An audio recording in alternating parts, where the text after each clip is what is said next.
안녕하세요. 여러분 반갑습니다. 칠지구 한정훈 목사입니다. 오늘은 마태복음 8번째 강의 시간입니다. 그런데 우리가 오늘 포함해서 이제 남은 강의가 3번밖에 없어요. 이 3번 동안의 마태복음 전체를 다 다룰 수가 없어서 아쉽지만 두 가지 주제와 더불어서 남은 시간을 다루고 그 다음에 마지막 시간에는 총 정리를 하려고 합니다. 그래서 마태복음 남은 거를 계속 읽고 묵상하면서 어떤 두 가지 주제를 마지막으로 선정할 것인가 고민했는데 오늘은 제자의 삶, 이 제자에 대한 것을 다루고 다음 시간에는 비유를 다루는 것으로 하려고 합니다. 그래서 오늘 제자의 삶, 다음 시간엔 비유, 그리고 마지막 시간엔 총평 및 정리를 함으로써 마태복음의 전체적인 내용을 마무리하려고 합니다. 그럼 오늘 우리가 살펴볼 제자의 삶, 제자가 누구이고 제자는 무엇이며 우리는 제자로서 어떻게 살아야 하는가에 대해서 본문들을 집중적으로 살펴보려고 하는데요. 먼저 말씀드리고 싶은 것은 이 제자라는 것은 예수님 당시에 그 12 제자만 가리키는 게 아니라는 거죠. 이 제자는 우리 모두를 가리키는 용어입니다. 무리 혹은 제자의 갈림길에서 우리는 제자를 선택해야 되죠. 제자도의 삶을 살기로 결단해야 됩니다. 예수님은 우리를 제자로 계속해서 콜링하고 계시거든요. 그러니까 신앙생활을 한다고 했을 때 그냥 적당히 하겠다. 나는 내 삶에 큰 비중을 두지 않고 적당히 그냥 교회 출석하면서 적당히 그냥 예수 믿겠다라고 생각해서는 안 된다라는 거죠. 그거는 무리의 삶입니다. 무리. 거리를 두고 적당한 거리에서 그냥 곁눈질하고 귀동냥하는 정도로 탐색하면서 살겠다라는 것은 무리의 삶이고 권고되는 삶이 아닙니다. 그러나 예수님께서 우리에게 도전하시고 요구하시는 삶은 제자로 살라는 것입니다. 제자. 그래서 우리가 잘 아는 옥하는 목사님, 사랑의 교회를 설립하신 분이죠. 그 옥하는 목사님 계속 평생 강조하신 트레이드 마크가 뭡니까? 제자 훈련이죠. 제자 훈련. 그래서 그 사랑의 교회 옥하는 목사님의 제자 훈련 교재나 그 과정들을 보면 굉장히 체계화되어 있고 아주 철저히 제자 훈련을 시키는 그런 양육 코스를 가지고 성도들을 훈련시키는 것을 보게 됩니다. 거기에 대해서 찬반도 많고 비판도 많은데요. 어쨌든 그가 추구하려고 했던 그 방향은 맞다고 봐요. 왜냐하면 예수님이 우리에게 요구하시는 것은 제자의 길을 따르라. 제자도를 걸어라. 그게 우리를 향한 요구이기 때문이죠. 먼저 12 제자를 부르시는 10장 1에서부터 14절까지의 본문을 가지고 제자를 부르신 예수님께서 제자에게 어떤 것을 요구하시고 기대하시는지를 살펴보려고 합니다. 본문을 다 읽지는 않겠습니다. 1절 읽어보면 예수께서 그의 12 제자를 부르사 더러운 귀신을 쫓아내며 모든 병과 모든 약한 것을 고치는 권능을 주시니라. 그러면서 이제 12 사도의 이름들이 나오고 그 12 사도가 어떤 식으로 사역을 했는지가 14절까지 나오고 있어요. 자, 이것을 통해서 먼저 볼 것은 제자는 누구인가? 예수님의 부름을 받은 사람들이다. 콜링을 받은 사람들이에요. 그래서 이 제자는 소명의식이 있습니다. 소명의식. 나는 부르심을 받았다. 콜링을 받았다. 어떤 소명이냐? 바로 천국 복음을 전하고 예수 그리스도를 전파하고 또 예수 그리스도께서 하신 그 사역을 나도 담당하겠다라는 거룩한 부르심과 감동이 있는 사람들이에요. 그러니까 내가 예수를 믿겠다라고 결단하고 예수님을 닮겠다고 결심한 사람들은 다 제자로의 콜링이 있는 거라고 보시면 되겠습니다. 두 번째로 제자들은 무슨 일을 하느냐? 귀신을 쫓고 병과 약한 것을 고치는 권능을 받았다. 나는 지금 귀신을 쫓아내지 못하는데요. 그런 병을 고치는 은사가 없는데요. 그거가 중요한 게 아니고 전에도 말씀드렸지만 이런 일들을 현대인들이 할 수 있는 여러 방법들이 있어요. 네. 그래서 이런 여러 가지 방법들을 자기가 가진 달란트대로 최선을 다해서 순종하고 헌신하면 됩니다. 의사는 의사의 일로 헌신하면 되고, 상담가는 상담가의 일로 헌신하면 되고, 교사는 교사의 일로, 주부는 주부의 일로. 뭐 여러 가지 방식으로 주님이 원하시는 그 방향에 맞는 실천을 하면 됩니다. 그게 제자의 삶이다. 그리고 제자는 요 범위가 있어요. 제가 오늘 본문을 다시 한번 읽어보니까 파송 범위가 뭐냐면 5절에 이렇게 돼 있어요. 이방인의 길로도 가지 말고 사마리아인의 고을로도 들어가지 말고 오히려 이스라엘 집에 잃어버린 양에게 가라. 자, 지금 파송 범위를 주님이 제한하고 한정하시죠. 이때 당시의 상황이긴 합니다만 이방인 아니다. 사마리아인 아니다. 그럼 누구냐? 유대인에게 가라는 거거든요. 유대인. 그 왜 이런 명령을 하셨을까? 이건 지금 우선순위를 말하는 거예요. 이방인과 사마리아인은 나중에 가라는 얘기예요. 먼저 전파해야 될 우선순위, 아주 시급한 우선순위를 갖고 전파해야 될 대상은 유대인이다. 그럼 왜 유대인에게 먼저 전파를 하라고 하셨을까? 뭐 그 사람들을 더 사랑하고 저 사람들을 덜 사랑해서 그런 게 아니에요. 왜냐하면 유대인들이 먼저 회개하고 그들이 구약을 지금 잘 알고 있고 하나님을 알고 있는 사람들이 회개해서 그들이 예수 그리스도를 영접해서 그들이 나서서 이방인과 또 사마리아인들을 전도하기를 기대하고 계신 거예요. 왜냐하면 훨씬 그들보다 전문적으로 준비된 사람들이 바로 유대인들이잖아요. 구약에 정통하니까요. 그러니까 이 유대인들이 회심을 해서 이제 이방인과 사마리아인들까지 전파돼서 온 세상으로 복음이 전하되는 것을 기대하시고 이제 먼저 명령을 유대인에게 가라고 하시는 겁니다. 이것을 오늘날 우리의 상황에 적용해 본다면 어떨까? 저는 기도하다가 이런 생각이 들었어요. 이 시대의 유대인은 누구인가? 저기 이스라엘 살고 있는 그 머리에 모자를 쓴 까만 옷을 입고 다니는 그 정통 유대인들, 그들을 말하는 건가? 그들을 말한다고 생각해서 그들을 전도하려는 분들도 있어요. 뭐 그것도 중요하겠지만 저는 이걸 재해석했을 때 이 시대의 유대인, 이스라엘 누구인가? 여기 나와 있죠. 이스라엘 집에 잃어버린 양. 바로 교회를 다니다가 떠난 사람들이 이들이다라고 생각이 돼요. 냉담자라고 하죠. 소위 말하는. 한때는 열심히 예수님을 믿었고 한때는 열심히 교회 출석했고 충성했던 많은 분들이 있어요. 근데 지금은 등한시되고 지금은 교회와 소원해지고 신앙에 대해서 회의를 느끼고 있는 많은 분들이 있어요. 굉장히 많더라고요. 우리 교회에도 가족 중에 특히 자녀 중에 이런 냉담자의 그런 상황에 처해 있는 자녀들을 보면서 아주 마음 아파하는 어머니들이 많아요. 그러니까 이 냉담자들을 돌이키는 게 더 급한 우선순위다라고 우리가 생각해 볼 수 있어요. 왜냐하면 그들은 다 준비되어 있거든요. 성경도 잘 알고 또 선교도 나갔었고 청년 시절에 대학 시절에 열심히 봉사도 하고 뭐 하나님에 대한 열의가 깊은 사람들. 그런데 교회의 상처를 받았거나 아니면 뭐 이런저런 사회의 문제들 때문에 바쁘거나 시간이 없거나 또 여러 상황들 때문에 교회를 떠난 사람들이 무지하게 많아요. 소위 말하는 가나안 교인들, 안 나가를 거꾸로 하면 가나안이 되잖아요. 그래서 뭐 이제는 한때는 다녔지만 지금 안 나가는 교인들을 가리키는 용어인데 그 분들을 향해서 다시 복음을 전할 필요가 있다.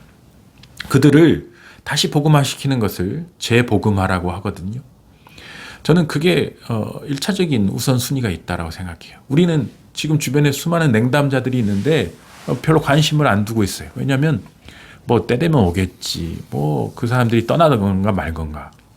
그런데 사실 그게 얼마나 안타까운 일이고 아쉬운 일입니까? 주님은 이스라엘의 잃어버린 양에게 굉장히 큰 관심을 갖고 굉장히 큰 기대를 가지고 계시다. 그래서 먼저 그들을 재복음화시켜서 그들이 다시 복음화돼서 소명의식을 갖고 나갔을 때는 더 강력해요. 왜냐하면 계속 교회 안에 있던 사람들보다 교회에 상처받고 실망해서 떠나갔다가 다시 돌아온 사람이 그런 사람들의 입장을 잘 이해하기 때문에 그들을 찾아가서 복음화하기가 훨씬 쉬워요. 다이알렉틱이 쉬워지는 거죠. 변증이. 왜냐면 당신의 입장도 알고 무신론자의 입장도 알고 교회 상처받은 사람의 입장도 아니까 그런 사람들과 대화를 더 잘하면서 그럼에도 불구하고 우리가 예수님을 믿어야 된다라는 변증을 그들이 훨씬 잘할 수 있어요.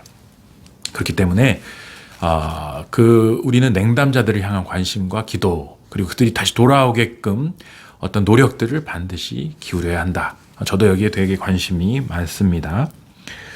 그리고 이들이 해야 될 일이 뭐냐? 병 고치고 죽은 자를 살리라. 나병 환자를 깨끗하게 해라. 귀신을 쫓아내라. 여기서 다른 건 다 다뤘는데 죽은 자를 살린다라는 건 뭔가? 예, 죽어 있는 사람을 이렇게 안수기도해서 살리는 그걸 말하는 건가? 뭐 그런 것도 가능하죠. 왜냐하면 이 나사로도 주님이 살리셨잖아요. 바울이 유두고가 떨어져 죽었을 때 다시 살려내고. 자, 그렇게 베드로가 달리다굼 소녀에 일어나라 해서 죽은 소녀를 살렸잖아요. 이걸 얘기하는 건가? 꼭 그걸 얘기하는 게 아니고 급한 경우는 죽은 사람 살릴 수 있다고 저는 믿습니다. 기도하면은 죽은 사람 살릴 수 있어요. 그러나 꼭 필요하지 않으면 주님이 그런 기적은 일으키시지 않고요. 그러면 이게 뭘 의미하는 거냐면 지금 영적으로 죽은 사람들 많단 말이에요. 영적으로 죽어있는. 그러니까 예수 그리스도를 모르는 사람들, 예수 그리스도를 부인하는 사람들, 지옥으로 예정되어 있는 사람들이 있잖아요. 그들은 이미 죽어 있는 거예요. 이런 죽은 자들에게 영적인 눈을 뜨게 해주고, 그리고 예수 그리스도를 믿는 참된 생명의 길로 인도하는 것, 이것도 역시 죽은 자를 살리는 일이라고 말할 수 있어요. 그러니까 제자는 누구냐? 생명을 주는 사람이다. 치료를 주는 사람이다. 그리고 기쁨과 그리고 구원의 은총과 감격을 전하는 사람. 그러니까 가장 복되고 아름다운 일을 하는 그 복음을 들고 산을 넘는 자들의 그 발걸음이 얼마나 기쁘고 경쾌한가. 그렇게 기쁨으로 가득한 사람들이 제자라는 거예요. 왜냐하면 난 너에게 줄 선물이 있다. 난 너에게 줄 아주 귀한 것들을 갖고 있다. 그런 기쁨으로 충만한 게 바로 제자의 삶이다. 이렇게 말할 수 있어요. 자, 이런 사람들이 이런 권능을 가지고 뭘 하느냐? 가서 이제 전하는 거죠. 막 집집마다 찾아다니면서 이 일들을 행하는 것입니다. 복음을 전파하고 병을 고치고 귀신을 쫓아내고 죽은 자를 살리고. 그런데 이들이 이걸 할 때 지침이 있어요. 지침, 예수님의 지침. 뭐냐면 너희가 거저 받았으니 거저 줘라. 8절에 보면은 하반절에 보면은 거저 받았으니 거저 주라. 그러면 이게 아무것도 받지 말란 뜻인가? 근데 9절에 보면은 10절에 보면은 너희가 일꾼이 자기의 먹을 것 받는 것이 마땅하다. 바로 뒤에는 앞에는 거저 받았으니 거저 주라고 해놓고 뒤에는 일꾼이 먹을 걸 받는 게 마땅하다라고 서로 상충된 얘기를 하고 계셔요. 이게 무슨 뜻이냐면 예수님께서 제자들에게 너가 전도 여행을 갈 때 이것저것 갖추지 말고 뭐 걱정하지 말고 뭐 장고를 충분히 채우고 뭐 트레일러에 짐을 싣고 며칠씩 몇 달씩 돌아다닐 생각하지 말고 그냥 가서 전하라. 그러면 그때그때 필요한 거를 그 사람들이 준다. 이런 뜻인데요. 1차적으로는 제자들에게 복음 전파의 사명을 수행하는 데 있어서 먹고 사는 걱정을 하지 말라는 뜻이기도 하고, 두 번째는 제자들에게 제자들의 그 복음을 받아들이는 사람들에게 제자들을 잘 영접해서 그들에게 적절한 어떤 대우를 해주라는 뜻이 같이 나와요. 그런데 거저 받았으니 거저 주라고 하고 있어요. 자, 이게 무슨 뜻인지 설명을 드리겠습니다. 이것은 제가 이렇게 정리하려고 해요. 대가를 정해놓고 이런 것을 하지 말라는 거예요. 예를 들면 뭐 무당들이 구슬할 때 뭐 큰 구슬을 하려면 뭐 얼마가 있고 당신들이 좀 더 돈을 쓰면 뭐 더 큰 구슬을 해주고 더 용한 뭐 귀신을 불러오겠다. 이런 식으로 대가를 매겨놓고 뭔가 치료 행위나 예언 행위를 하는 것들, 그런 걸 말하는 것 같아요. 대가를 바라고 이 대가를 매기고 내가 이렇게 뭐 안수기도 한번 해주면 얼마, 이런 식으로 하지 말라는 얘기입니다. 그냥 보상을 기대하지 않고 이 행위를 하는데 적어도 그러나 받는 사람들 입장에서는 이 사람들이 굶어 죽지 않게는 해줘야 된다는 거죠. 적어도 이들이 이 사역을 계속 할 수 있을 정도의 최선의 어떤 돌봄은 제공해야 된다는 거예요. 그 정도 선에서 지금 예수님이 조율하고 계시다, 이렇게 이해하면 되겠어요. 그리고 우리가 그러면 이렇게 다 돌아다니면서 전도 여행을 해야 됩니까? 라고 물을 수 있죠. 예를 들어 예수전도단에서 DTS 때 훈련 받는 그렇게 아무것도 안 들고 가서 조별로 가서 이렇게 농촌 마을 같은데 가서 무전 취식하면서 복음 전파하는, 실제적으로 문자 그대로 이렇게 해야 됩니까? 직업도 가지지 말고 그렇게 해야 됩니까? 꼭 그런 건 아니에요. 선교사님들은 그렇게 할 수 있죠. 모든 걸 다 내려놓고 그 선교지에 가서 이렇게 살 수 있어요. 그러나 일상의 직업을 갖고 있는 평범한 보통 사람들은 이렇게 살 수는 없어요. 뭐 방학 때나 휴가 때 잠깐씩 왔다 갔다 할 수는 있겠지만, 그럼 이거를 어떻게 하라는 얘기냐? 우리가 삶을 좀 연장해서 본다면 우리의 전체 삶의 여정이 이런 전도와 선교의 여정이어야 한다. 순례자의 삶이어야 한다. 필그림 아시죠? 그러니까 우리는 정착자가 아니라 뭐 창고에다 쌓아놓는 인생이 아니라 우리는 계속적으로 이사를 가든 여기 계속 살든 누구를 만나든 계속해서 오픈 마인드를 가지고 만나는 사람 누구에게나 기회가 닿는 어느 곳에서나 복음 전파에 제자의 삶을 살아야 한다는 것을 의미하고 있어요. 그러니까 우리에게 요구하시는 것은 너는 순례자라는 정체성을 잊지 마라. 그렇게 이해하시면 되겠어요. 그러니까 순례자가 계속 그 숙소에만 머물면서 안 가면 안 되죠. 계속해서 새로운 사람들을 만나고 새로운 그런 기착지에서 새로운 것들을 경험하면서, 그리고 많은 불꽃 튀기는 논쟁과 변증을 통해서 복음을 전파하고 그리스도의 능력을 흘러보내는 그런 전파자의 사명을 감당하라, 이렇게 이해하시면 되겠어요. 그러니까 이거는 나이가 젊은 사람이나 나이가 많은 사람이나 인생의 초입에 있는 사람이나 황혼기에 있는 사람이 다 할 수 있는 거예요. 누구든지 할 수 있는 것입니다. 열정은 젊은이들만 열정이 있다고 말할 수 없습니다. 연세가 많은 분들도 얼마든지 열정을 가지고 총명하게 제 강의를 연세 많은 또 권사님들이 들으시고 또 감사의 인사를 전해 오시는 분들이 있어요. 저 깜짝 놀랍니다. 이 강의의 내용들을 저보다 더 잘 이해해서 그렇게 요약해서 또 감동을 나눠주시는 걸 보면 정말 대단하다.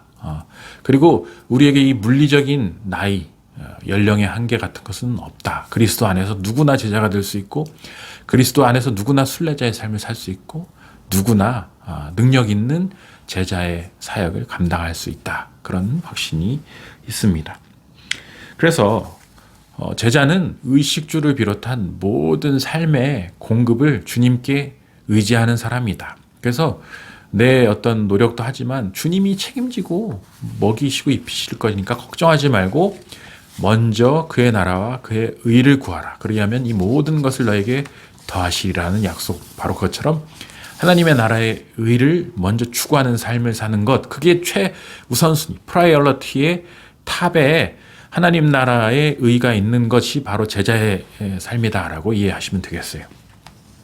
그리고 이 마지막 부분에 보면 너희가 평안을 빌었는데 그들이 그것을 거부하면 발에 먼지를 떨고 다른 데로 가라고 하죠. 그러면은 그 평안이 너희에게 돌아온다고 해요. 만약에 그 사람들이 그것을 받으면, 그 복음을 받으면 그들이 복음의 복을 누리는 것이고, 그들이 거부하면 그것이 나에게 돌아온다.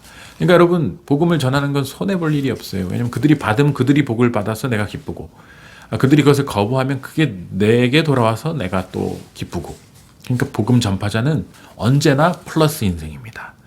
복음을 전파하면서 조롱을 받거나 무시를 당하거나 뭐 말도 안 되는 소리를 한다라는 그런 비난을 들어도 개의치 마세요. 주님을 위해서 핍박을 받고 주님을 위해서 무시를 당하고 조롱을 당하는 그것은 천국에서 상이 크다라고 분명히 주님이 말씀하셨기 때문입니다. 자, 그러면서 이제 천국에서 큰 자가 누구인가라는 논쟁으로 넘어가게 돼요. 제자들끼리 이제 논쟁이 벌어지거든요. 근데 18장 1절에서 5절까지인데요. 여기 보면 1절에 그때 제자들이 예수께 나와 이르되 천국에서는 누가 크니까? 자기들끼리 싸움이 붙은 거죠. 야, 천국 가면 내가 짱이야.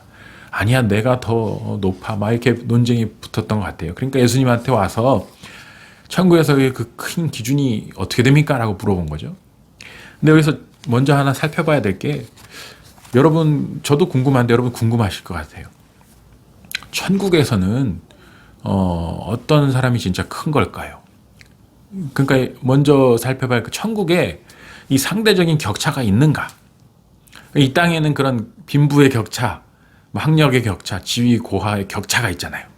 그 격차가 있으니까 그 격차를 줄이거나 그 격차를 더 뛰어넘기 위해서 초격차를 얻기 위해서 엄청난 경쟁이 있잖아요. 경쟁. 그러니까 결국은 비교 우위를 누리기 위한 경쟁이 이 땅에서는 치열하단 말입니다. 근데 천국에 그런 격차가 또 있단 말인가? 그렇다면 천국에도 경쟁이 있다는 얘기잖아요. 계속해서 우리는 가서도 쉬지 못하고 또 경쟁을 해야 된다는 얘기인데 이게 좀 근본적인 질문이에요. 천국도 그런 곳인가? 근데 여러분 그럼 천국은 어떤 곳이냐? 저도 굉장히 많은 관심을 갖고 연구하는 주제인데 1차적으로 저는 천국은 이 땅의 연장이라고 봅니다. 그래서 이 땅에서 우리 기억과 우리의 모든 삶의 경험들을 그대로 갖고 가요. 그러니까 우리가 천국에 가서 완전히 이 땅의 기억과 단절되는 게 아니라는 거죠. 완전히 새로운 몸과 새로운 존재로 거듭나지만 기억은 그대로 간다라고 보시면 되겠고, 그래서 그 고유한 아이덴티티를 갖고 간다고 했을 때 천국에서 그러면은 하는 일도 계속해서 이어진다라는 거거든요. 쉽게 말해서 천국에도 은행이 있는가, 천국에도 뭐 교통경찰이 있는가, 이걸 말하는 거예요. 근데 이 땅에서 우리가 하고 있는 모든 일들이 천국에도 저는 존재한다고 봐요. 그래서 보르헤스라는 유명한 작가가 있는데 그 사람은 이 책 보는 걸 너무 좋아해서 눈이 멀었을 정도로 책을 보는 걸 좋아하는데 그 사람은 천국에는 도서관이 있을 거라고 그렇게 얘기하는 걸 들었어요. 자기는 책 읽는 게 제일 좋으니까 천국에 도서관에 있을 것이고 거기 가서 영원토록 책을 읽겠다라고 얘기하는 걸 들었어요. 그런 것처럼 천국에 가서도 우리는 꽃밭을 가꿀 수 있고 아름다운 패션을 창조할 수 있고 컴퓨터도 있을 거고. 그런데 자, 이런 것들이 이 땅의 것들이 연장선상에 있지만 이 땅의 어떤 차원과 다른 방식으로 연장된다. 근데 결정적으로 거기에는 경쟁은 없어야 돼요. 왜냐하면 요한계시록에 천국에는 다시는 눈물도 없고 다시는 결핍이 없다라고 했거든요. 굶주리거나 뭐 결핍이 있거나 어둠이 없다라고 했어요. 근데 모든 이 땅에서의 죄와 악의 근원은 결핍 때문에 일어나거든요. 이게 허전하고 뭔가 더 가지고 싶고 욕심이 생기고 결핍이 있어서 싸우고 그런 건데 천국의 모든 게 충만한 상태이기 때문에 결핍이 없어요. 그러면 뭐냐면 경쟁이 아니라 뭘 얻기 위한 경쟁이 아니라 천국에서 우리 모두가 연장선상에서 자기의 모든 즐거워하는 일들을 하면서 예배를 드릴 텐데 이제 그 시기 질투가 없는 거예요. 왜냐하면 너무 충족된 상태이기 때문에. 그러면은 천국에서의 그 상급은 뭐냐? 명예라고 얘기할 수 있어요. 훈장 같은 거. 예를 들면 베드로와 제가 같이 천국에 가서 예수님과 하나의 테이블에서 같이 커피를 마신다고 예를 들어보겠습니다. 제가 그 자격이 되겠어요? 예수님과 베드로와 내가 셋이서 그 예수님과 커피를 마실 자격이 안 되죠. 왜냐하면 베드로가 겪은 그 모든 것들, 그리고 베드로가 예수님에서 충성한 그 모든 것들, 예수님과의 관계성이 내가 지금 예수님하고 가진 관계성을 뭐 제가 그걸 뛰어넘을 수가 없잖아요. 그러니까 예수님이 저를 만나주시고 저와 함께 대화하고 교제할 수 있지만 예수님이 저에게 느끼는 친밀감과 예수님이 베드로에게 느끼는 친밀감은 상대가 안 돼요. 왜냐하면 2000년 동안 베드로는 계속 친밀감을 갖고 대화해 왔을 거고 저는 천국에 입성해봤자 풋내기잖아요. 풋내기. 예를 들면 그런 거예요. 그러니까 이 천국에서는 모두가 동일하고 모두가 자기 충족 상태에 있지만 이 친밀도의 면에서 기여도의 면에 있어서 차이는 큰 뭐 있을 수밖에 없는 거예요. 그러나 그것으로 인해서 아쉽지 않다라는 거예요. 그게 중요합니다. 베드로는 베드로의 자리에서 가라. 나는 나의 자리에서 내 천국의 자리에서 주님과 더불어 교제하고 주님께 예배하면서 또 거기에 공동체를 또 이루어가는 것이죠.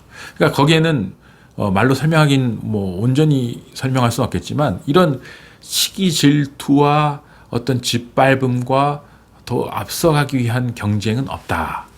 그리고 예수님이 결정적으로 그걸 설명해 주신 게 있어요. 그럼 천국에서 더 빛나기 위해서는 어떻게 해야 되냐? 천국에서 더 우리가 두드러지고 더 명예롭기 위해서는 어떻게 해야 되냐? 딱 한 가지 방법이 있는데 그거는 바로 어린아이 같이 되어야 한다라는 거예요. 어린아이 같이. 근데 어린아이 같이 되어야 한다라고 하면서 그 어린아이의 특성을 주님이 뭐로 규정하시냐면 자기를 낮추는 사람. 여기에 대해서 우리는 반발할 수 있어요. 지금 이 시대에 무슨 어린아이가 자기를 낮춥니까? 훨씬 더 영악하고 이기적이고 그런 애들이 많은. 근데 어쨌든 이 시대의 어린아이는 아주 그 험불한 지위에 있었기 때문에, 그리고 예수님이 보시기에 어쨌든 이 어린아이와 어른의 격차를 말하는 거기 때문에 어린아이처럼 아주 그 비천한 스테이터스에 처하는 거, 그걸 말하는 거예요. 그러니까 천국에서의 우위는, 천국에서의 어떤 상급은 얼마나 자기를 낮추느냐에 달려있다, 이렇게 이해하시면 돼요. 이 세상에서의 경쟁은 얼마나 자기를 높이느냐에 달려있죠. 내가 얼마나 더 많은 것을 가지고 얼마나 더 잘나고 얼마나 더 앞설 수 있느냐에 따라서 이 모든 것들이 좌우돼요. 그러나 천국에서는 얼마나 더 자기를 낮출 수 있는가, 얼마나 더 자기를 험불하게 겸손하게 숙일 수 있는가, 거기에서 승패가 결정이 난다. 완전히 그러니까 기준이 다르죠. 그거를 얘기하고 계시는 겁니다.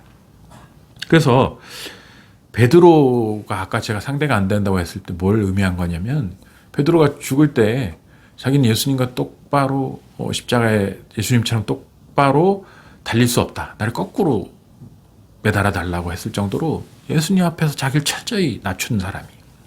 사도 바울 자신은 죄인 중에 괴수다, 이 땅에 존재하는 수많은 사람 중에서도 최고의 악한 자가 나다. 사도 바울처럼 그렇게 많은 헌신과 기여를 한 사람도 그 정도의 겸손함을 갖고 자신을 죄인의 괴수라고 하잖아요. 제가 이런 사람들과 어떻게 상대가 되겠어요? 아무리 제가 저 자신을 낮춘다고 해도.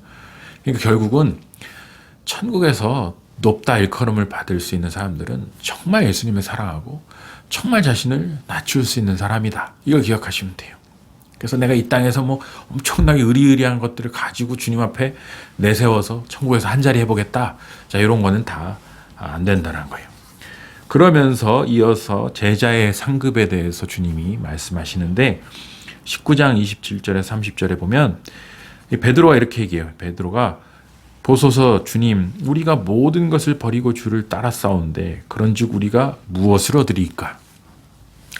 베드로도 궁금한 거예요.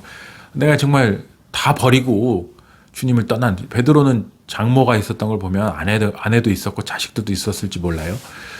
그러니까 직업과 재산과 가족까지 다 버렸는데 생각해 보니까 좀 불안한 거예요. 이렇게 내가 주님을 위해서 다 버렸는데 빈털털이 되면 어떡하지? 망하면 어떡하지? 근데 한편으로 그렇게 물어볼 수 있죠. 근데 예수님 뭐라고 하시냐면, 걱정하지 마라. 너희가 12보좌에 앉아서 이스라엘 12지파를 심판하게 된다. 그래서 요한계시록에 이렇게 돼 있어요. 그 성의 외곽에는 12기초석이 있고 그 위에는 어린 양의 12사도의 12이름이 있더라. 예수님 말씀처럼 이 계시록에 나오는 천국의 도성에 12제자의 이름이 새겨져 있다. 그들이 그 빛나는 영광과 훈장을 받게 되거든요. 자, 그것만 말하는 게 아니라 나를 위해서 집이나 형제나 자매나 부모나 자식이나 전토를 벌인 자마다 여러 배를 받고 또 영생을 상속하리라. 이게 중요해요. 주님이 그냥 공짜로 다 그걸 내놓고 마이너스 빈털터리로 만드는 게 아니고 너희가 그것에 여러 배를 받는다. 이게 바로 30배, 60배, 100배의 축복을 말하는 건데요. 이거 굉장히 중요합니다, 여러분. 영적으로 주님을 위해서 기여하고 헌신한 사람들은 반드시 현세에서도 내세에서도 여러 배의 복을 받는다고 주님이 약속하고 계신 거예요. 자, 당대에는 그걸 못 받을 수도 있어요. 예를 들어 주기철 목사님 같은 분은 고생만 하시다가 돌아가셨잖아요. 순교하셨잖아요. 해방도 못 보고. 그 참 비참의 인생인데, 그러나 그 주기철 목사님의 후손들, 그리고 그 후손들이 지금 우리이기도 하죠. 그 이후에 한국교회를 보세요. 한국교회가 그 주기철 목사님 순교 당시에 비해서 지금 얼마나 큰 축복을 받았습니까? 그리고 대한민국 전체를 보세요. 주님을 위해서 충성하고 그 신앙의 절개를 지킨 수많은 순교자들 덕분에 대한민국이 지금 얼마나 큰 은총을 누리고 있냐는 겁니다. 마찬가지로 여러분의 교회를 위한, 주님을 위한 수고와 헌신과 희생은 반드시 여러분 자신과 후손들에게 돌아간다는 거예요. 저는 이것을 100% 믿어요. 저희 할머니 같은 경우도 이북에서 넘어오시면서 공산당의 박해를 피해서 넘어오셔서 빈털터리로 시작하셨어요. 그러나 어쨌든 교회 중심의 삶을 사셨고 아버지와 삼촌을 다 목회자로 키우시고 3대째 제가 또 목회자가 됐잖아요. 근데 제가 목회를 하면서 살아가면서 힘든 일을 겪을 때마다 또 하나님의 도우심과 또 여러 은혜로 그것들을 극복하는 과정 속에서 느끼는 게 있어요. 하나님이 우리 할머니의 또 아버지의 또 우리 사모님인 어머니의 그 기도, 눈물의 그 희생들을 어여삐 보시고 은총을 베푸시는구나라는 것들을 느낄 때가 많아요. 나는 그것을 내리사랑으로 누리고 있구나. 여러분, 이렇게 사랑은 내리사랑으로 흘러가게 돼 있어요. 그러니까 지금 나는 첫 때라서 우리 집은 아무도 안 믿고 우리 집은 내가 처음이라서 너무 힘듭니다. 힘들지만 여러분이 그 첫 신앙으로서 눈물로 기도하고 희생하며 정말 말씀대로 피눈물 흘리면서 그 말씀대로 살려고 했을 때 주님이 그것을 보시고 여러분과 여러분의 후손들과 그 가문에 정말 여러 배, 30배, 60배, 100배의 복을 차고 넘치도록 부어주신다는 사실을 믿으시기 바라요. 반드시 주님은 이루어 주십니다. 우리 성경의 말씀 하나도 땅에 떨어지지 않고 반드시 이루어집니다. 계속 제가 말씀드린 거지만 눈물의 기도와 간구 그리고 믿음의 간구는 선포는 반드시 이루어집니다. 그것이 오프라인을 통해서건 온라인을 통해서건 지금 온라인으로도 시청하시는 여러분들 모두에게 이 하나님의 말씀은 반드시 이루어진다라는 거예요. 그래서 먼저 된 자가 나중되고 나중된 자가 먼저 될 수 있다는 것처럼 내가 몇 대째 그런 신앙의 축복을 누리고 있으니까 안심하고 이제 대충 해도 쌓아놓은 게 있으니까 대충 해도 그거 까먹으면서 살아도 된다라고 생각하다가 역전될 수도 있고, 나는 처음이라 간절하고 정말 아무것도 없는 허허벌판에서 시작하는데 그 사람이 엄청난 신앙의 어떤 거목이 될 수도 있다는 거. 그 하나님의 법칙에서는 이게 언제든 뒤바뀔 수 있다는 걸 알고 우리는 늘 깨어서 기도하고 경각심을 가지고 주님의 은총을 사모하면서 언제나 우리는 배고파야 돼요. I'm still hungry. 히딩크 감독이 얘기했던 그 명언 있잖아요. 우린 언제나 배고파야 돼요.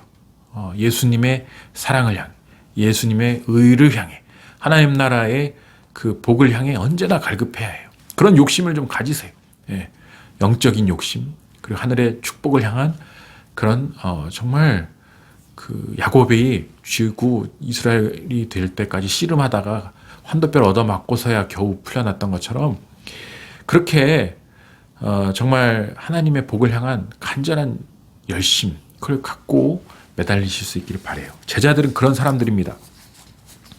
그리고 제자들이 마셔야 할 잔에 대해서 이제 다루려고 하는데 마태복음 20장 20에서 28절에 보면 제자들이 또 싸워요. 왜냐하면 세베대의 아들들, 즉 야고보와 요한의 어머니가 와서 예수님한테 더 간청을 해요. 치맛바람이죠. 아니 이 두 아들도 굉장히 욕심이 많고 열정이 많은 사람들인데 어머니도 보통이 아니었던 것 같아요. 어머니가 와서 예수님한테 몰래 우리 아들들을 좀 잘 봐달라고 부탁하면서 뭘 잘 봐달라는 거냐면 주의 나라의 오른편과 왼편에. 그러니까 조선시대로 말하면 예수님이 왕이 됐을 때 우리 아들들을 영의정과 우의정으로 세워달라. 그 얘기거든요. 예수님이 황당한 거죠. 황당해. 야, 너희들이 내가 마시려는 잔을 알고 있냐? 너희들이 내 나라에 대해서 지금 뭔가 오해가 있는 것 같은데. 잘 알고 있습니다. 그 자리에 앉을 수 있고 그 잔을 얼마든지 마실 수 있습니다. 그랬더니 너희가 과연 마실 수 있을까? 내가 마시려고 하는 잔은 바로 십자가의 희생의 잔이고 섬김의 잔이고 낮아짐의 잔인데 너희들이 지금 착각하고 있는 것 같다. 그러면서 예수님은 나의 나라와 이방인의 집권자들이 다스리는 제국을 대비시키는 거예요. 제국의 통치자는 종을 부리고 하인을 부리고 군대를 부려서 빼앗는 자리죠. 뭔가 다 쥐고 독점하는 자리, 아주 권력자의 자리예요. 지금 제자들이 그걸 바라고 있는 건데 예수님은 나의 나라는 제국이 아니라는 것입니다. 제국이 아니에요. 나의 나라는 강점하고 착취하고 모든 것들을 다 빨아들이는 제국이 아니라 그 높은 자리에 있는 자가 먼저 희생하는 자리, 피 흘리는 자리다. 그런 자리를 네가 진짜 원하냐? 그걸 지금 묻고 계신 거예요. 그랬더니 원한다고 하죠. 근데 이해를 못하는 거죠. 지금 예수님의 말을 이해를 못하고 있는 거고. 근데 이게 소문이 퍼지니까 제자들이 싸움이 난 거예요. 아니 이 두 인간들이 우리를 두고 지금 어머니까지 동원해서 로비를 해? 배신자. 어떻게 그럴 수 있어? 싸움이 나. 그러니까 예수님이 그걸 보면서 한심하니까 다시 그 얘기를 하신 거예요. 나의 나라는 그런 나라가 아니다. 너희 중에 으뜸이 되고 크고자 하는 자는 섬기는 자가 되어야 되고 자기 목숨을 많은 사람의 대성물로 주고 종이 되어야 해요. 이게 소위 말하는 servant leadership인데 그런 정도가 아니라 진짜로 종이 되어야 하는 자리가 바로 예수님의 나라에서의 높은 자리가 된다는 거예요. 그러니까 아까 말씀드린 것처럼 천국이 경쟁이 아니라는 거예요. 낮은 사람들이 높음을 받기 때문에 천국에서 막 으스대고 잘난 척하고 내가 갖고 있는 것들을 자랑하고 이런 사람들이 천국에서는 아주 저 말단으로 간다는 거예요. 천국에서는 자기를 낮추면 낮출수록 더 주님께 가까이 가고 주님의 인정을 받을 수 있다는 사실을 여기서 다시 한번 우리가 이제 보게 돼요. 그럼 제자는 어떤 사람이냐? 더 낮추는 경쟁을 하는 거예요. 여러분이 가장 아름다운 성도가 되려면 바로 옆에 있는 사람들 누구가 됐든 극진히 섬기고 극진히 대우하고 나보다 저 사람을 더 존중하고 높여줄 수 있으면 그 사람이 주님 보시기에 귀하고 아름답고 훌륭한 제자가 되는 거예요. 그러니까 이런 우리 인간 세상에서 경쟁의식을 아예 없앨 수는 없지만 그 경쟁의식과 싸우고 또 그것을 이겨내고 그것을 회개하고 주님 앞에서 언제나 씻어내려고 우리가 노력하는 사람들, 그게 바로 제자의 삶이다.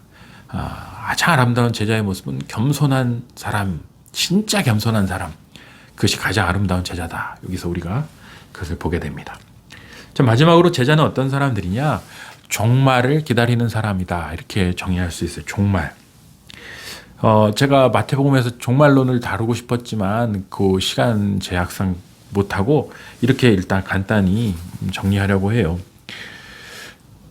마태복음 24장 전체에 보면은 대환란과 종말이 나오는데요. 일단 여러분께 말씀드리고 싶은 것은 이 종말에 대해서 두려운 마음으로 보면 안 되고 우리가 종말을 좋은 것으로 볼 수 있어야 한다는 겁니다. 우리는 종말하면 뭔가 다 끝장나고 불심판이 오고 막 혜성이 충돌해서 지구가 없어지고 핵폭탄이 터져서 뭐 핵전쟁으로 끝나고 계속 그것만 생각해요. 영화에 다 그런 식으로 하잖아요. 뭐 아마겟돈 전쟁. 그게 아니고 종말은 다시 새로운 세상이 열리는 것입니다. 새로운 세상이. 그래서 제가 제일 좋아하는 구절 중에 하나가 요한계시록 21장 5절인데 보좌에 앉으시니가 이르시되 보라 내가 만물을 새롭게 하노라. 자, make all things new. 아주 좋아합니다, 저는. 예. 모든 것을 새롭게 하노라. 그러니까 종말은 끝이 아니라 새로운 시작이에요. 얼마나 멋있습니까? 우리의 죽음은 이 인생의 종말이지만 새로운 인생의 출발이거든요. 새로운 존재로서. 그리스도의 부활의 육신을 우리도 입고 새로운, 아까 말씀드린 천국이라는 새로운 세계에서 새 인생이 영원토록 시작되는 거예요. 얼마나 멋있어요. 얼마나 멋지고 그 기가 막힌 곳이 천국이란 말이에요. 그러니까 종말은 결코 두려운 것이 아닙니다. 그렇다면 우리는 종말을 기대하고 기다려야 돼요. 빨리 주님이 오셔서 모든 것들이 더 멋지게 새롭게 시작되면 좋겠다라는 생각을 가질 수 있어야 돼요. 그래서 종말은 심판이기도 하지만 뭐 죄인들을 심판하고 안 하고 사탄을 결정적으로 심판해서 무적행으로 갖다가 넣는 그런 심판이기도 하지만 종말은 이 모든 것들이 총괄갱신되는 아주 대단한 완성의 시간이다. 그래서 우리가 아주 두근거리는 마음으로 기대하는 삶을 사는 것이 이 종말론적인 신앙을 가지고 사는 삶이거든요. 그 종말은 요즘 말로 하면 재건축이라고도 표현할 수 있겠어요. 우리 7지구에 지금 삼익 아파트, 홍실 아파트가 이제 재건축이 들어가서 그 지구에서 그 지명을 넣어야 되냐 빼놔야 되냐 뭐 그런 문의가 엊그제 들어왔거든요. 근데 제가 그 생각이 들었어요. 재건축. 그 아파트가 있던 자리가 없어졌어. 종말이 왔어. 끝났어. 폐허밖에 없어. 그러나 더 새롭고 멋진 아파트를 인테리어도 잘해서 새롭게 거기에 단지에 들어섰다. 자, 그게 바로 리컨스트럭션이잖아요. 재건축. 소위 말하는 해체 철학이라고 하는 자크 데리다 같은 사람들이 얘기하는 해체. 그 디컨스트럭션이거든요. 해체라는 것은 그러니까 부수는 게 아니에요. 부숴서 다시 만드는 것. 그리고 재건축. 다시 그 자리에 새롭게 빌딩하는 것. 그게 바로 종말이에요. 그러니까 여러분 종말을 멋진 새 집에 입주한다라는 개념으로 이해하시면 기대되지 않겠습니까? 지금 빨리 재건축 좀 해달라고 그걸 기다리는 아파트 단지들도 많잖아요. 근데 그 사람들은 재건축을 기다리는데 우리는 왜 이 종말을 안 기다리냔 말이에요. 그러니까 이 개념이 없어서 그래요. 종말에 대한 이해가 없고 개념이 없어서. 근데 제자들은 이 주님이 새롭게 하실 것들을 기다리고 있고, 그래서 대환란과 뭐 핍박과 그런 것들을 두려워할 게 아니라 그것 이후에 있을 엄청난 새로운 하나님의 통치의 영역들, 온전한 새하늘과 새 땅을 바라보는 것, 그리고 그것을 소망하며 순례자의 길을 걸어가는 사람들이 바로 종말을 기대하며 살아가는 제자의 삶이다, 이렇게 말할 수 있겠어요. 마지막으로 제자들을 최종적으로 정리하겠습니다. 첫 번째, 제자는 예수님과 친밀히 동행하고 또 예수님과 가까워지는 사람이다. 이걸 소위 말하는 성화의 삶이다라고 말씀드릴 수 있겠습니다. 그래서 우리는 이 땅에서도 계속해서 예수님 닮아가려고 노력해야 되고, 예수님께 더 가까이 가려고 노력해야 되고, 큰 바위 얼굴처럼 예수님의 얼굴을 닮는 사람이 되려고 우리는 죽을 때까지 노력해야 돼요. 또한 제자는 천국 복음을 전하며 주님의 일을 감당하는 사람이다. 아까 말씀드린 것처럼 우리 모두가 제자이기 때문에 각자의 영역에서 할 수 있는 최대의 방식으로 제자도를 전파하는 삶을 살아야 한다. 그리고 제자는 섬김과 낮아짐으로 겸손을 추구한다. 이 죄의 본질이 교만이라고 했습니다. 교만, 자기를 높이는 것. 그러나 제자는 철저히 자기를 낮추고 깎아내고 자기를 험불하게 만들므로써 이 죄, 가장 강력한 죄인 교만을 정복하는 것을 만천하에 드러냄으로써 주님의 이름을 높이고 주님께 영광을 돌려드리는 것이 제자의 삶이다. 마지막으로 제자는 종말을 기대하고 실현하는 삶. 종말을 실현한다. 이게 굉장히 중요해요. realize. 종말을 어떻게 실현하는가? 파괴가 아니라 이 새하늘과 새 땅의 원리를 이 땅에 실현한다는 것입니다. 내가 있는 자리가 종말이 임해야 돼요. 내가 있는 자리에 천국이 임해야 돼요. 내가 있는 자리에 예수의 향기가 드러나야 돼요. 그게 바로 제자가 걸어가는 곳에서, 임하는 곳에서 나타나는 축복이고 은총이다. 이렇게 이해하시면 되겠습니다. 사랑하는 여러분, 정말 이 제자의 삶을 사모하시면서 우리 모두가 각자 제자의 삶을 사실 수 있길 바라고, 오늘 본문은 거의 다루질 못했는데 이 교재에 다 나눠드린 교재에 있으니까 읽어보시면서 본문과 대조하시고 또 본문들을 또 깊이 한 번씩 더 읽어보시면서 주님의 은혜를 누리실 수 있기를 소망합니다. 기도하겠습니다. 하나님 감사합니다. 오늘도 우리에게 제자의 삶에 대해서 듣게 하시고 제자의 삶을 도전하여 주시며 그것을 향해서 결단할 수 있는 은혜를 주시니 감사합니다. 주님이 주시는 기쁨과 감사와 권능으로 제자도를 실천하는 복된 우리가 될 수 있도록 은혜를 더하여 주옵소서. 감사드리며 예수님의 이름으로 기도합니다. 아멘. 예, 수고 많으셨습니다, 여러분. 한 주간도 승리하시고 다음 주에 또 뵙도록 하겠습니다. 7지구 우리 리더십들은 연합 예배 때문에 구역 예배는 없겠지만 잠깐 줌으로 서로 미팅하면서 인사하고 교제하는 시간 갖도록 하겠습니다. 감사합니다.